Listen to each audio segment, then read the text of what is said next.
You pull up to the river, you're looking for a place to fish, and you find this gorgeous piece of deep water. It's slow moving, it's all mysterious and inviting, and you are certain that it is stuffed full of fish.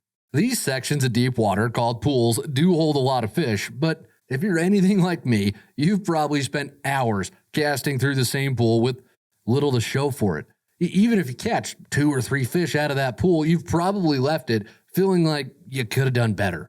This week on Untangled, you're going to learn how to fish a pool. The tips and tactics we'll share today are the same ones we've taught to thousands of anglers here at VFC, so I know they'll make a difference for you. This is Untangled, fly fishing for everyone, presented by Ventures Fly Co. Hey everybody, welcome to it. This is Untangled, and I am your host, Spencer Durant. I am still in Utah against my will. As you can see, if you're watching the video podcast, I'm not the usual podcast studio. No, I was down here all last week. Alex and I were shooting some content together. A little teaser for you. We were shooting a video on how we fish lakes. So content like that is coming I shouldn't say very soon. In the near future, it'll be here. So definitely stay tuned for that stuff. But my wife and I were getting ready to head out over the weekend, and the truck broke down like 20 minutes outside of Salt Lake. So we are here for the foreseeable future, just living our best life in Utah. And I had to stop and actually get myself Diet Coke this time because the warehouse fridge has still not been restocked with my Diet Coke. But anyways, we're not here to talk about that stuff. We're here to talk about the fun of fishing pools and having a grand old time when you're out on the river and you get to those deeper spots of the river and you're convinced there's a nice fish in there. And I don't know about you, but that is always the mindset I had, especially when I first started fly fishing, where every time I came to a pool, I got all sorts of excited. And it's really probably my dad and grandpa's fault because they would tell all these stories about these giant fish they caught out of the deepest, slowest, darkest pools in the river. And my dad was truthful about it. I think Grandpa was definitely making some of his stories up. He's got a few mounts on the wall though to prove his point. But regardless of how true those stories were, I always expected a big, awesome fish whenever I fished a pool. But that rarely happened for me because I didn't know how to fish pools. I didn't know what I was doing. And that's what we're going to dive into today. But I'm getting ahead of myself a little bit. Let's make sure, first off, that we're all on the same page with what a pool is, and then we'll get into why the fish hang out there, why do they bother to live in a pool in the first place, and then we'll talk about how to fish one so you can actually catch that nice little fish that might be hanging out in the pool for you. So pools, like we've discussed, they're just a deep, slow-moving section of a river. They can be short, they can be huge, they can be really anything in between when it comes to size. There's no set parameter somewhere where this board of crusty old dudes was like, well, every pool has to be exactly 15 meters by 37 centigrams or whatever they want to use for it. No, they can be any size. In fact, there's one river that I love to fish where the pools, there's one pool on the river where I swear it's a half-mile long. It's huge. It's just this enormous pool. And the whole river is like that, just giant pools connected by like 100 yards of riffles. So it's like fishing a series of lakes more than it is a river. But what makes pools so tricky and what makes them tough is there's just not a lot of surface disturbance on them. There's no obvious structure that we can see like you'll see in other parts of the rivers where in your riffles or your runs where the water is shallower, where it's moving quicker, it's very clear. You can see the drop-offs. You can see the buckets. You can see the seams. And for those who don't know what that is, the seam is where the fast and slow water in a river meet. Usually there will be a little foam line on top of the seam. But we know that fish love to hang out around transition points. So your drop-offs, your buckets, your seams, those are great places to target. And everywhere else in the river, you can find those and you can see those. But then you come to a pool, and it's as bland and featureless and just uninviting as my mother-in-law's cooking is sometimes, where you look at it and it just seems so barren. why would a fish hang out in a place like that where there's just not a whole lot going on? Because we know they want food. We know they want transition points. What exactly does a pool have to offer to a fish? Well, there's three main reasons that fish are going to hang out in pools. And the first reason is that it's some slow, easy living in a pool. It's kind of like that old Seinfeld episode where Jerry's parents go down to Boca del Vista or whatever it is down in Florida. And George's parents moved down there to get away from George. and then they drive the Seinfelds nuts. And the Seinfelds move back. It's a whole thing. But the whole reason they went down there in the first place was nice, retired, easy living. They didn't have to work too hard. They could just chill and relax. And that's what pools are to fish. They're the retirement community. Maybe we can think of it like that. The current's moving very slowly in a pool because the pools are slow and deep. So that means the fish don't have to spend a whole lot of energy to hang out in a pool. And fish, they want to spend the least amount of energy in return for the most amount of food possible. They're just like me. Right? I can make great wings at home, and I make an amazing wing sauce, but it's just always nicer when someone else is doing the cooking for me. Fish feel that same way, right? They want the least amount of energy in exchange for the most amount of food.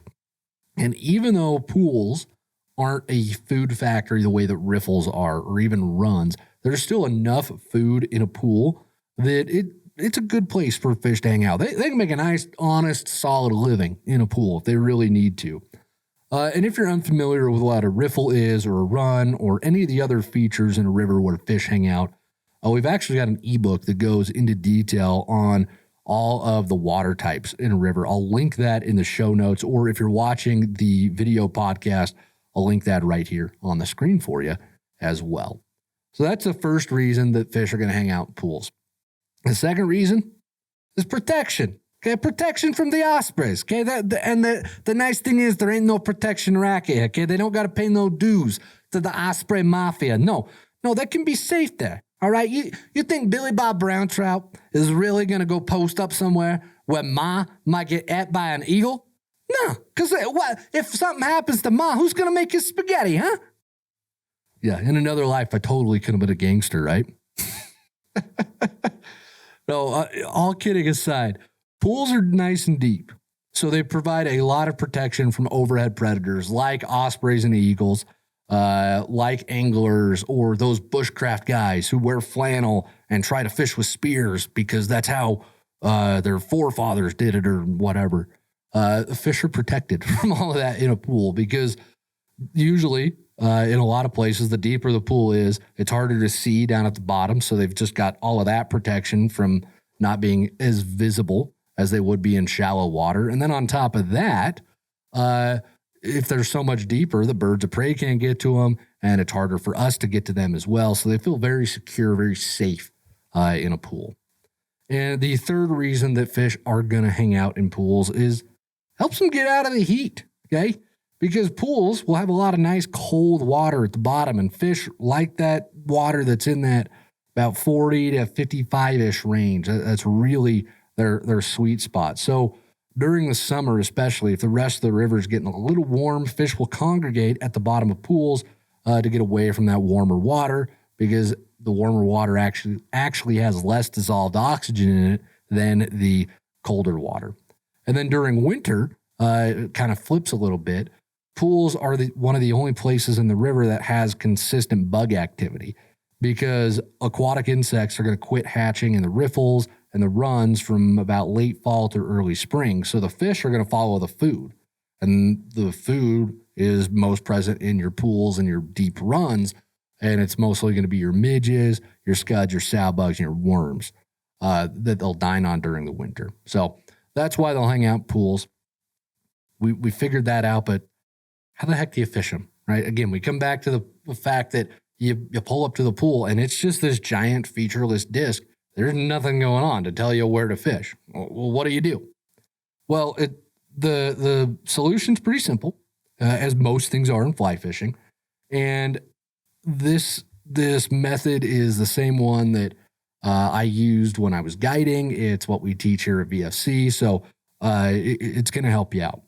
And it's most effective, I've found, to break up pools into 3 parts and then fish those parts individually. And the 3 parts you're going to break it up into is the head, the middle, and the tail. The head of the pool is where the water flows into the pool. The tail is where it flows out. And then the middle is your slowest, deepest part. Now, if you're wading upstream, so you're fishing up against the current, you're going to come to the tail of the pool first.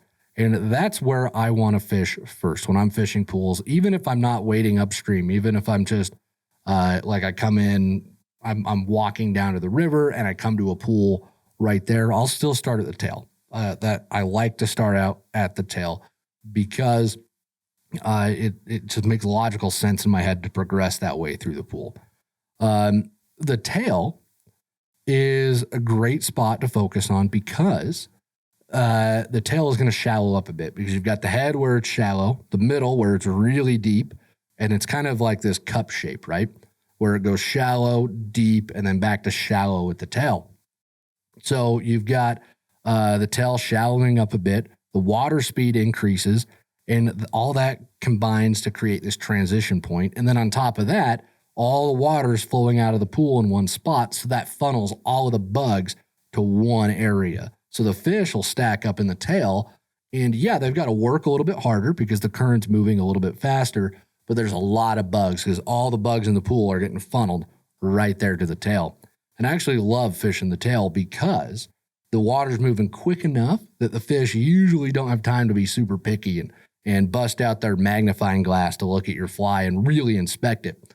As long as you get a halfway decent presentation, they'll come up and smack it, be pretty aggressive with it. So it's really fast, really fun fishing at the tail of a pool. It's one of the reasons I love it. Now, tail's a great place to fish, but you've got a couple of issues that you've got to problem solve as you get through it. And the first is that it's shallow, so it's easy to spook the fish. And if you spook the tail, you're going to spook the whole rest of the pool. That's also why I like to start at the tail first, because I want to catch those fish and move up through the pool in a way that I don't spook the rest of it. So what you might need to do to approach the tail is you might need to make a longer cast so you can stay away so you don't spook the fish. Or you might need to crouch down to keep your profile lower on the horizon because fish really don't like tall things standing up on the horizon that don't belong there. That will spook them pretty good. The second issue that you're going to run into at the tail that you got to problem solve your way through is that the water in the pool is moving a lot slower than the water right below the pool because often your pools are going to drain into riffles. So you've got all of that slow moving water that's getting funneled to the tail, speeding up, and then getting to the riffle, which is really cooking, really moving pretty quickly. And usually that transition's pretty abrupt, maybe 10, 15, 20 feet, where you go from pool to riffle. Now, sometimes it can be longer, but usually it's a pretty abrupt change. And if you land your flies, so they land in the tail of the pool, but you don't manage your fly line properly, then what's going to happen is all that quick water below the pool is going to pull your line, which pulls your leader, which pulls your fly. And your fly is going to start shooting around, and the fish are going to be down there looking up at the fly saying, Hey, you see that fly, man? It looks like it's on a jet ski. I ain't eating that. What's this guy think? We're going to eat that fly? Doesn't he know we're not that dumb, huh? I don't know why all the fish are from Jersey today, but apparently they are. And you don't need the fish sitting there critiquing you like that. We get enough critique as is in this world. You don't need to add the fish to it as well.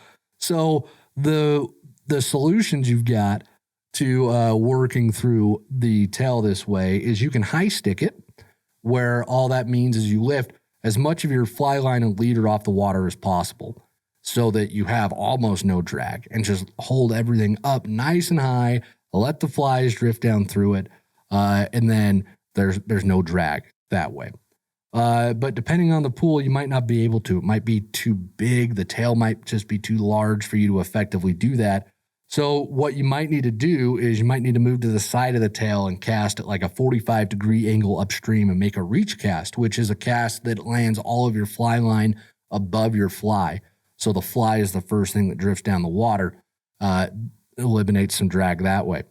That might be an issue that you've got to deal with in the tail. Now the head, very similar to the tail, okay, because you've got that same transition from shallow to deep.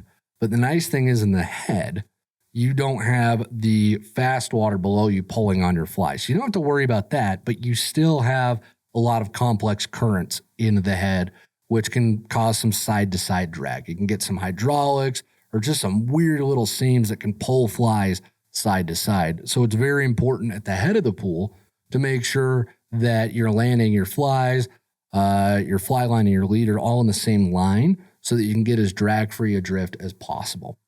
Now, it can sound complicated when I'm telling you, well, make sure you watch this and make sure you watch that and don't mess this part up. And I understand that. But remember your whole goal. Put a fly in front of a fish, make it look real. You've got the skills to do that. You know what drag is. You know how to avoid it. It's all about just problem solving, to stop for a minute, think it through, and figure out a way, figure out where you need to stand, how you need to cast to eliminate the drag as much as possible. And you know what you're doing. You're listening to this podcast. You're probably reading a lot of other things, trying to understand and gain skills. So don't let this intimidate you. You've got the skill set that you need. It's all about just thinking it through for a minute, applying what you know, and then figuring out a solution. And the reason I'm just giving generalities here and not specifically saying, well, in a tail, do exactly this, is because every pool is different. Every river is different. So I can't tell you exactly what to do. It all comes back to our most basic fundamental, which is put your fly in front of a fish and make it look real. So as long as you can focus on that, you're going to be in good shape. So don't let it intimidate you. Okay, the head and the tail, they're great places to fish. You can do it. Just problem solve your way through it and you'll be great. Now, I do like to fish a dry dropper or a double nymph rig through the head and the tail. I like to hit two parts of the water column, just depending on how the fish are acting and how they're behaving. That just seems to be the most effective way to fish that part of the pool. And obviously you're going to match your flies to whatever's active at the moment in the river. Now, middle of the pool, this is where things get a little bit different. This is where it can really throw you for a loop because, again, no features. You've got the head and the tail. They've got seams. They've got currents moving. Sometimes you can see the fish. Middle of the pool, it's like crickets. Nothing's going on. So the first thing you want to do is watch and wait for a minute. Look for rising fish because if the fish are rising, they're telling you exactly where they're at. They're saying, hey, come get me. I'm right over here, buddy. And you could just go get them. So if there's fish rising first, cast to those guys because they've solved the problem for you. They've told you where they are. And that's the hardest part about fishing in pools, locating the fish. Now, if the fish aren't rising, you just don't want to fish dry flies, or you've caught the fish that were rising, or maybe you've cast to them, they've refused your fly and they've quit rising. That's when we come up to what I like to do. And that is you got to visualize a grid pattern over the top of the pool. And what you want to do is in every square in that grid, you want to make sure that you have your fly drift through every square in that grid. You want to cover every piece of water. And you want to do it very thoroughly because there's no way to tell exactly where a fish is going to hold in the pool unless you see a foam line in the middle of that pool somewhere, because there's this saying in fly fishing that foam is home, because foam lines usually tell you where the current is, and then there's going to be a lot of bugs in that foam line. But not every pool has a foam line. Some are just flat and not really doing much. So if there's no foam line, it's really hard to tell exactly where the fish are going to be. So you have to just cover every piece of water, and using that grid pattern and just getting through every square of the grid is an effective way to do that. I like to start with a dry dropper rig so that the fish have the option to hit that upper part of the water column. If I don't catch anything on that dry dropper rig to start, then you can switch over to a double nymph rig and try to get your flies down deep into the bottom third of the water column where the fish likely are. Because if they're not up eating emergers or nymphs that are kind of suspended a little bit below the surface or dry flies, then they're probably just hunkered down on the bottom, waiting for your nymph to come smack them right in the face. And then if you've gone through that, your dry dropper rig, your double nymph rig, and you still haven't caught fish, or you've got this inkling, there's a real big one in there and you want to catch it, or you just want to work the pool completely, that's when you can tie on a streamer, get all the way down to the bottom, kind of clean up whatever's left, maybe trigger those predatory strikes from the fish that didn't want the nymph. It wasn't a big enough meal for them to move, but then they see your streamer and they think, oh, yeah, I'm going to go eat that. Hey, that's just another tool in your toolbox you can use to effectively cover all of the water in the pool. And you can spend hours covering every nook and cranny in the pool, and some people really enjoy that kind of fishing. So if you do, take 2 rods, take one with a sink tip on it with your streamer, and then one that you can switch from a dry dropper to a double nymph rig and just really cover the water. Personally, that's not my favorite way to fish it. I'll go through it with a dry dropper rig. If I can see fish, they're hanging out and they're just not reacting to the dry dropper, sometimes I'll tie on a double nymph rig, but I usually don't go through all the work of fishing it with a dry dropper and then a double nymph rig and then a streamer. That's just, I like to move through the water a little bit quicker, and I am fine to let the fish just hang out. I'm fine to let the fish just chill there. If they don't want to eat my dry dropper rig, then I'll move on and find some that do. But that's just how I like to fish. So there's no right or wrong way to approach it either. So I just wanted to give you all the tools so you could do as much as you possibly can in the pool. And that's going to wrap up the open of the show this week. If you've got any more questions about pools, feel free to drop a comment, get in touch. I'd love to answer any more of those questions that you've got. But don't go anywhere, folks. Don't touch that dial, because we've got the Q&A section of the show coming right up. Anglers are always asking, what bugs are hatching right now? And that's why we put together a year-round hatch chart. It outlines all the major bug hatches so you always know what fly to tie on, no matter where you're fishing or what time of the year. So if you want to level up your skills and start catching more fish, click or tap the link in the show notes to get this free hatch chart. All right, back to the show. Every week here at Untangled, we spend half the show directly answering questions from listeners and viewers just like yourself. So if you've got a fly fishing question that you would like answered, you can go ahead and submit those. There's a link to do that in the show notes. And keep those questions coming, folks. They are what fuel Untangled. It's built off your questions, and I love to hear from y'all and to help you out with these. And our first question this week comes to us from Michael from New Mexico. Writes in and says, I fish a number of freestone creeks with a lot of pocket water that travel through some narrow canyons that have limited access and often require wading downstream right in the direction of the feeding trout. I know that I scare a lot of fish while tramping downstream, but it may be the only way to get into some of these places without a much bigger commitment of time and effort. Of course, my strategy is to minimize my disturbance while drifting my rig along undercuts, down trees, and into pools. I catch fish, but I've wondered if I would do better by simply walking downstream as far as I intend to go, stop, have lunch, take some time, nap, to let things settle down, and then move stealthily, fishing my way back upstream. My question is, how long is a reasonable time to hang out? On occasion, it does seem that I hook more fish on return the longer I take before heading back, but I haven't done anything to quantify this. Perhaps this will be a project for next spring. Michael, this is a great question. Thank you. There's a stream here in Utah that I fished all the time when I lived here, and it sounds exactly like what you're describing. It's a narrow little canyon with one access point at the top and one access point at the bottom. So to get to any of the middle stuff, it's a long walk from either the top or the bottom, and there's not a lot of bank in some places, so you've got to go right through the river, and you're almost in for an overnight walk in some places because of how long it takes to come in from the bottom of the river versus going in from the top.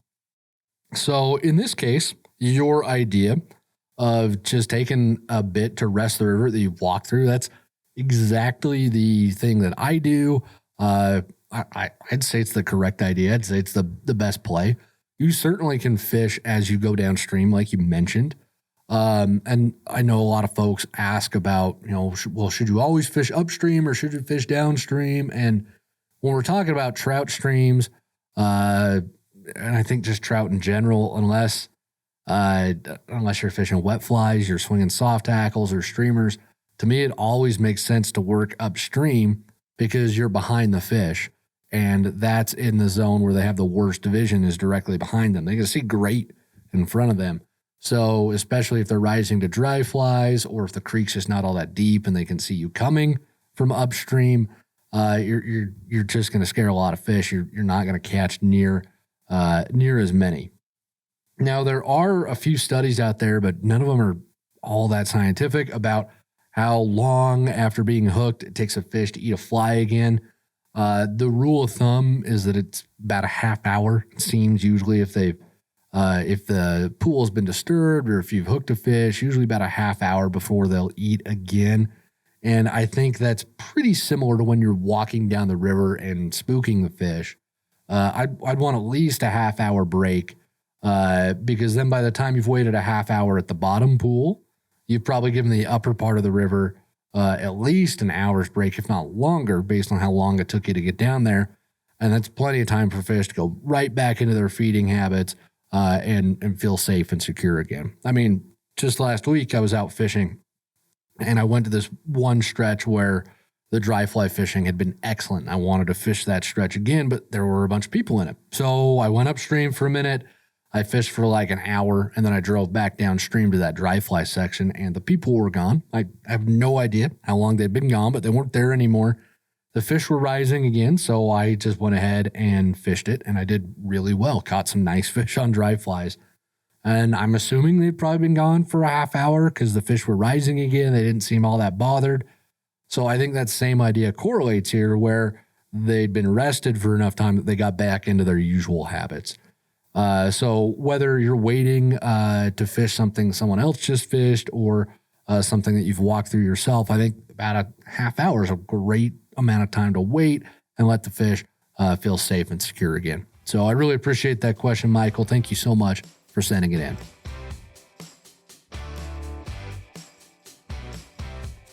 Mike from Texas has our next question, writes in and says, I am 62 and have some dexterity and vision issues when it comes to leader and tippet handling, so I was wondering about fast clips as a possibility. My concern is spooking or turning off the fish. I'm targeting bass and trout primarily. Thanks. Mike, thank you for the question. This is a good one. For those who don't know, Mike's talking about the clips that you tie onto the end of your fishing line, and then you can easily clip on different lures. They're very handy for swapping out lures quickly without redoing knots every time. And they're really popular with the conventional angling crowd. Now, Rio, the company that makes all the fly lines and leaders, they actually make some clips for fly fishing, but the clips are all for hook sizes from 1/0 down to like a size 10. So they're designed for use with streamers. And that makes sense because swapping out your streamers makes them a little quicker. And the fish probably aren't going to care about that clip on the streamer. But we don't tend to use clips for our nymphs because I think there's a worry that they'll impact the drift of the nymph. So your nymph's not going to look as natural because that clip, it is added weight and it's added directly to the top of the nymph. Now, albeit it's very minuscule amount of weight, but it's added weight. And since, again, it's resting right on top of the nymph, that might make the nymph look a lot larger than it actually is. It might affect how it drifts. I don't know this for a fact. I was just telling you all my theories as to why they're not used. I think it would also mess with the proportions of the nymph as well if you've got that clip resting right on top of them. We know, again, going back to what we discussed earlier, we know that our job is to put a fly in front of a fish and make it look real. So if we're going to accomplish that, we probably want to do it without the clips because that's going to give you the most realistic presentation. And especially with dry flies, we're not going to use clips with those because all the clip is going to do is mess with your drift, your presentation of the dry fly. It might be heavy enough to pull it underwater, so then it's not floating like it should. You definitely don't want to use them there. Now, as far as solving the issue of the dexterity and vision problems, thankfully I don't have to deal with either of those yet, but I've fished with plenty of folks who do. And it seems like a lot of the folks I know who have a hard time seeing, they like the clip-on magnifiers that just clip to the brim of your hat and that fold down. A lot of folks I know really love those. It just helps them see their flies. And then as far as tying your knots go, what you can do is you can actually use your hemostats or your pliers or whatever you've got to hold the fly. And then you can spin those and hold the tippet in your other hand. And that will do the spinning for the clinch knot. They're wrapping the line around itself 7 times for the clinch knot.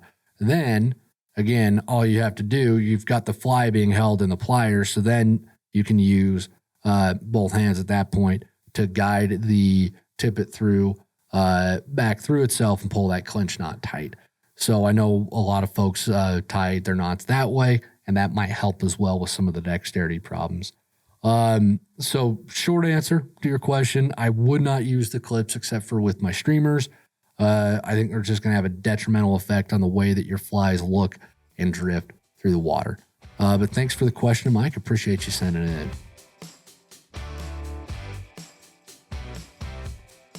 Merle from California has our next question, writes in and says, "Hi there. It recently occurred to me that the reel that I've been using for my 5-weight rod likely has 3-weight line. I was wondering if there is any way to tell the weight of fly line. It is one of my dad's older reels that he gave me alongside a 3-weight rod, and when I got a new 5-weight rod, I continued using the same reel. I realized when I was out fishing that it was probably the wrong weight line, and my dad said that he didn't know. Any help would be greatly appreciated." Merle, is a good question. Now, what I'm going to need you to do, I'm going to need you to run down to your nearest science supply store and buy a fancy scale that shows you the weight of things in grains. It's probably going to set you back a few $1,000s, but you know what? We're committed. We're going to figure this out. No, I'm kidding. There's a couple ways to do this. Because a lot of the older fly lines, a lot of the new ones have the weight printed on them. So you can tell just by, like, it'll be printed right on the first few feet of the line. But a lot of the old lines didn't do that. So what you're going to need to do is you are going to need some kind of scale. Kitchen scale should work. I don't know if it'll be sensitive enough for this, but it's worth a shot. And then you're going to need a tape measure. So what you're going to want to do is you're going to want to measure the first 30 feet of that fly line from the tip. So from the tip of where you tie your tippet down. Fly lines are given their weight based on how heavy they are in their first 30 feet. And then fly line weight is measured in grain weight. So a 5-weight line is 140 grains, or it should be. Now, I'm not aware of a kitchen scale that measures in grains. So what you can do is you can pull up a grains to ounces conversion chart, or you can go with grains to grams, because these ounces we're dealing with are so small. I don't know if kitchen scales are going to go that small. But what you're going to want to do is you measure that first 30 feet of line, and then don't cut it or anything, obviously, but just put that on the scale, and you're going to get a number in ounces or grams, depending on which one your scale is going to be most sensitive with. For 5-weight line, you want 140 grain weight. That's the target. And that translates to 0.32 ounces, which again, I don't know if a kitchen scale goes that low. So if you can switch the mode to grams, you're looking for a 9.1 gram weight. Now, to make things even more confusing, a 5-weight line can actually be anything from 134 to 146 grains, and that's considered a true to weight 5-weight line.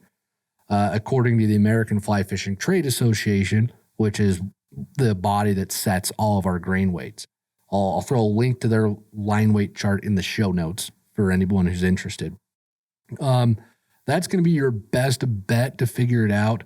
It won't be super precise, but it should give you a good idea of what weight fly line you're rolling with. Again, I know we're talking about 0.32 ounces or 9.1 grams, and I don't know if your kitchen scale is going to go that low, but that's your best bet of figuring out what weight line you've got. Another option, and this is nowhere near scientific at all, because there's so much variability in line coatings and sizes, but if you've got line that you know is a 5-weight, you could measure that with some calipers and then measure your 3-weight line and do it at the same spot on the line, like 5 feet down from the tip.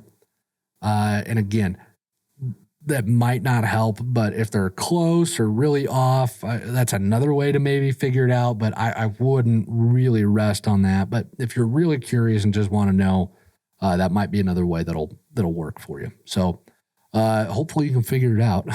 And if you do, let us know. I'd love to know how it works out for you. But I appreciate the question. Thanks a bunch.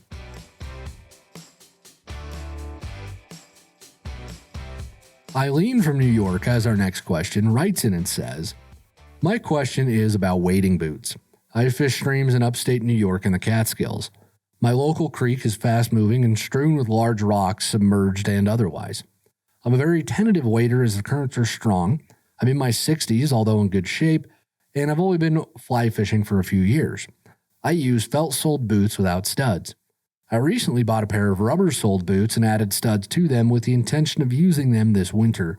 Haven't gotten out yet because of the polar vortex that's been making it just too darn cold. My question is, are the rubber-soled boots with studs better for traction over the round and smooth rocks typical in many Catskill creeks? Thanks for your great podcast and ebooks. Eileen, thank you, and you're welcome. Great question that you sent in here. I haven't fished in the Catskills yet. I'm definitely going to get there eventually. So I can't speak to that region specifically, but around where I live and around where I fish, there are two rivers that are just awful for wading. It's like you're walking on bowling balls. The current is strong. It's almost tough enough wading to make me not want to fish it sometimes, especially when the river's a little high. So I think I can relate to what you're dealing with. Now, as far as the boots themselves, felt-bottomed boots are widely regarded as the best for traction. They grip wet, slippery things very well. But the problem with felt is that little critters can actually live inside the felt and then be transported to other rivers. So invasive species like New Zealand mud snails that can come in and kind of wreck the ecosystem a little bit. They can actually latch onto the felt and transfer from river to river. Different parasites that cause different diseases in fish can latch on as well. It's actually enough of a problem that Alaska bans felt wading boots entirely to protect their rivers from different invasive species like that. So that's the only real issue with felt. Now, personally, I have found that studded rubber and felt are pretty comparable in my experience. Studded rubber is actually a lot better for longer hiking. So if you're not just parking or walking immediately to the river, but you're covering a lot of ground or you're walking on a lot of dirt in between sections of the river, your studded rubber is going to be better than your felt because the felt has not very good traction on dry ground like that. I actually use the studded rubber boots in my local creeks that are a pain to wade. And the studs do make a difference, I can tell, because I actually just got a new pair of wading boots that I haven't had the time to stud yet. And I can tell a huge difference in how much grip I have with the studs on versus these new boots that don't have the studs in them yet. So they do make a big difference.